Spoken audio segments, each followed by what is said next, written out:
ঈদুল আজহাকে কেন্দ্র করে দেশের বিভিন্ন স্থানের মতো নরসিংদীর কামারশালাগুলোতেও চলছে ব্যস্ততা।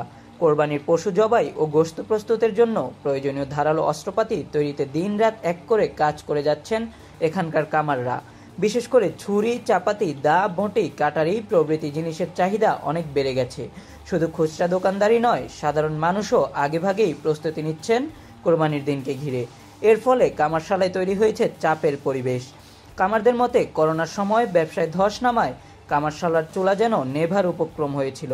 তবে এবারের কোরবানির ঈদ সামনে রেখে তারা আশার আলো দেখতে পাচ্ছেন।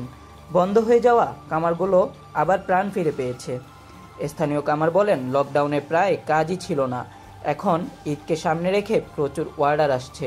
আমাদের দিনে কাজ করে রাতেও লোহার অস্ত্রপাতি বানাতে হচ্ছে। অনেক সময় অতিরিক্ত মজুর ভাড়া করতে হচ্ছে চাপ সামলাতে। অন্যদিকে ব্যবসায়ীরা বলছেন, শহরের বাজারগুলোতে ঈদের আগে কোরবানির কাজে ব্যবহৃত যন্ত্রপাতির বিক্রি এখন তুঙ্গে।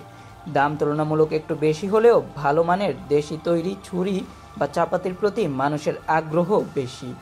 এই উদ্যোগকে সাধুবাদ জানিয়ে অনেকেই বলেছেন, গ্রামীণ কুটির শিল্প হিসেবে কামারশালা এখনও জীবিত আছে।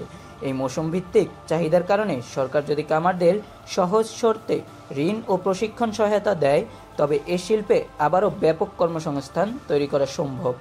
ঈদের আগে যত দিন যাচ্ছে ততই ব্যস্ততা বাড়ছে কামারশালাগুলোতে। কিছু কিছু জায়গায় তো আগাম অর্ডার নেওয়া বন্ধ করতে বাধ্য হচ্ছেন কারিগররা। সব মিলিয়ে ঈদুল আজহার এই সময়টাতে যেন কামারশালাগুলোর জন্য নতুন প্রাণের স্পন্দন বয়ে এনেছে। কাজী এহসানুল হক জিহাদ, নিউজ ডেস্ক, বাংলা দর্পণ।